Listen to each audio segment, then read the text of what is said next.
दोस्तों गुजरात, हिमाचल और दिल्ली एमसीडी तीनों ही जगह के नतीजे आ गए हैं और आप सभी को इनका रिजल्ट पता है। जैसा कि हमने कहा था कि ये चुनाव ऐसे होंगे कि सबको कुछ ना कुछ तो मिल ही जाएगा। तो जो तीन पार्टियां मुख्य रूप से इन चुनावों में लड़ रही थी, कांग्रेस, भाजपा और आम आदमी पार्टी, तीनों के हाथ ही कुछ ना कुछ तो लगा ही है। और इस चुनावी सीजन में तरह तरह की चीजें देखने को मिली। उनमें से एक ये है और जो मजाक बना रहे हैं ना। तो दोस्तों वीडियो को अंत तक जरूर देखें और पहले चैनल को सब्सक्राइब जरूर कर लें। करो ना भाई, क्यों नहीं कर रहे? तो दोस्तों पिछली बार भी जब दिल्ली में आम आदमी पार्टी ने, यानी 2020 में जब आम आदमी पार्टी ने दिल्ली में सरकार बना ली थी 62 सीटें जीतकर, तो सुधीर चौधरी तब भी दिल्ली की ही जनता को कोस रहा था और आज भी दिल्ली की ही जनता को कोस रहा है। वोट इस चीज पर डालेंगे कि मुफ्त में कौन कौन सी चीज कहां पर लगी हुई है। फर्क इतना है कि तब वो दूसरे चैनल में था और आज दूसरे चैनल में है। और दिल्ली वालों को भी स्थानीय मुद्दे ही पसंद आए और जनता ने राष्ट्रीय मुद्दों और बीजेपी को नकार दिया। पहले भी वो ही बोल रहा था कि दिल्ली की जनता को तो बस फ्री की चीजों से मतलब है, राष्ट्रभक्ति, धर्म भक्ति, भारत, पाकिस्तान, कश्मीर, 370, मंदिर, मस्जिद, इससे कोई मतलब नहीं है। दिल्ली की जनता को ना तो बालाकोट एयर स्ट्राइक से कोई लेना देना है, मुगलों का राज वापस आ जाएगा, ना कश्मीर की धारा 370 से उसे कोई लेना देना है, ना ही उसे देश के टूट जाने की कोई चिंता है। हमारे मतलब आपको मत सिखा, चल। अभी भी वही बोल रहा है, बस एक चीज ये ऐड कर दी है कि दिल्ली के जो पढ़े लिखे लोग हैं उन्होंने भाजपा को वोट दिया और जो अनपढ़ हैं वो आम आदमी पार्टी को वोट दे रहे हैं। आम आदमी पार्टी को एमसीडी के चुनाव में वो लोग वोट दे रहे हैं ज्यादा जो या तो अनपढ़ हैं और या फिर सिर्फ 10वीं क्लास तक पढ़े हैं। बीजेपी को पढ़े लिखे वर्ग का सबसे ज्यादा वोट मिल रहा है। पहली बात तो मैं कोई पढ़ा लिखा व्यक्ति नहीं। मतलब इन भाई साहब के हिसाब से जहां बीजेपी जीते वहां तो मोदी मैजिक काम करता है और जहां हारे तो वहां पर दूसरी पार्टी जो जीती है उसका लीडर का मैजिक काम नहीं करता है। वहां की जनता ही बेवकूफ है इनके हिसाब से। दिल्ली की जनता को मुफ्त का माल इतना अच्छा लगने लगा है कि दिल्ली की जनता ये सोचती है कि आप चाहे जितना मर्जी भ्रष्टाचार करो, आप अपनी जेबें जितनी चाहें भरो, हमारे लिए हमसे पैसा मत मांगो, हमारे बिल भी माफ करते चलो और अपनी जेबें भी भरते चलो। तुम्हें शर्म है कुछ? और सिर्फ ये ही नहीं है, सब अपनी अपनी तरह से हरकतें करने में लगे पड़े हैं। उदाहरण के तौर पर दिल्ली एमसीडी चुनाव के नतीजे आने से पहले गुल्लू मोदी जी की तस्वीर इस्तेमाल कर रहा था और जब चुनाव के नतीजे आ गए तो हार का ठीकरा मोदी जी के सर पर नहीं, नड्डा जी के सर पर फोड़ दिया। बात मत करो। मतलब चैनल इतने नशे में थे कि जो नेता 31,000 से भी ज्यादा वोटों पर है वो ट्रेल करता हुआ दिखा रहे हैं, जो उनसे पीछे 25,000 पे है उसको लीड करता हुआ दिखा रहे हैं। ये क्या है?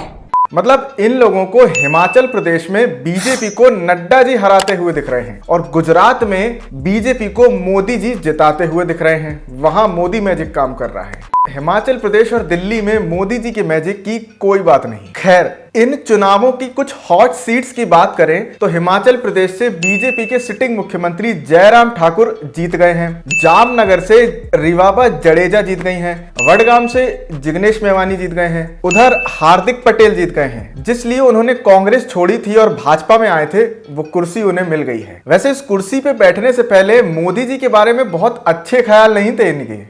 नरेंद्र मोदी फेंकू है। अब समझ में नहीं आता कि पहले सच बोलते थे या अभी सच बोल रहे हैं। खैर, मैनपुरी से डिंपल भाभी भी जीत गई हैं और रिकॉर्ड वोटों से जीती हैं, 1 लाख वोटों के ज्यादा के मार्जिन से। पिछले करीब 45 सालों से यूपी के आजमगढ़ में सपा जीत रही थी, वहां भाजपा जीत गई है।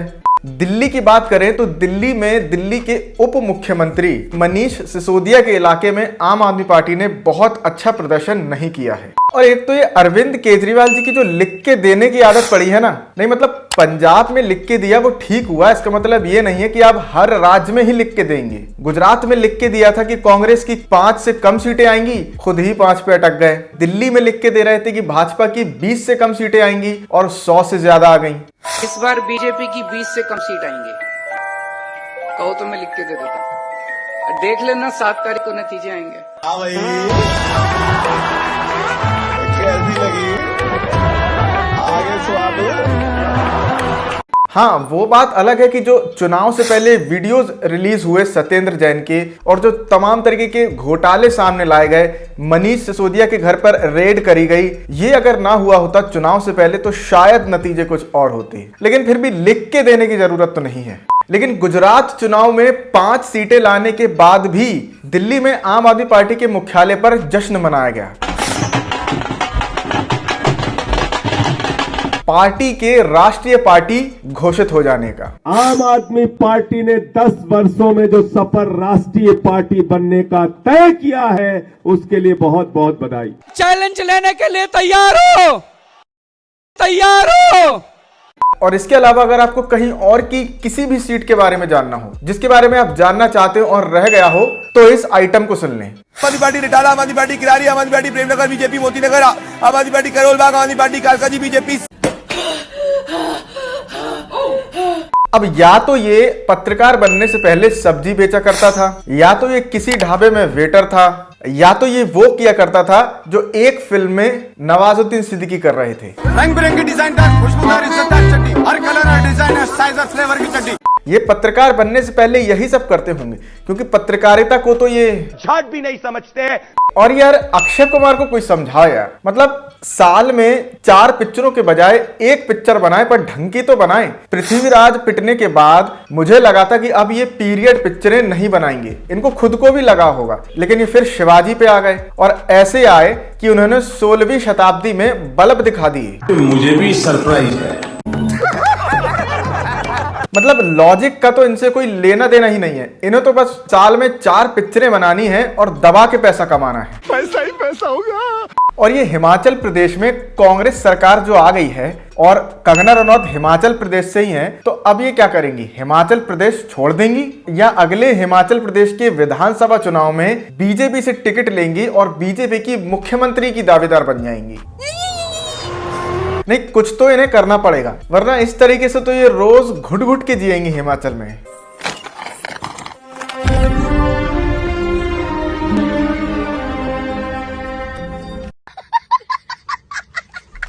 और हिमाचल में जो भारतीय जनता पार्टी नहीं जीत पाई, उसके बाद कहीं ना कहीं इनका ऐसा ही रिएक्शन होगा जैसे भारतीय जनता पार्टी की राष्ट्रीय अध्यक्ष ये ही हैं।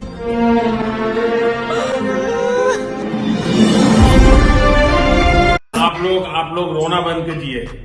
और ये जो भक्त टाइप के लोग ये कह रहे थे कि मोदी जी के एक फोन से यूक्रेन और रशिया का युद्ध रुक गया ताकि वहां से भारतीय बच्चों को वापस भारत लाया जा सके, उन्हीं मोदी जी के फोन से हिमाचल के एमएलए क्यों नहीं माने? मोदी जी ने फोन करके मना भी किया कि चुनाव मैदान से हट जाओ, लेकिन सभी बीजेपी के बागी विधायकों ने चुनाव लड़ा इंडिपेंडेंट, जिसका अल्टीमेटली नुकसान बीजेपी को ही हुआ। और गुजरात में जो आम आदमी पार्टी जोर शोर से चुनाव लड़ी और कांग्रेस ने अपना हाथ पीछे खींचा, इसका पूरा फायदा भारतीय जनता पार्टी को हुआ। यानी इन शॉर्ट, गुजरात में आम आदमी पार्टी ने अल्टीमेटली मेहनत अपने लिए नहीं करी थी, भारतीय जनता पार्टी के लिए ही करी थी, और बाकी वो कांग्रेस को 77 से 17 पे तो ले ही आए।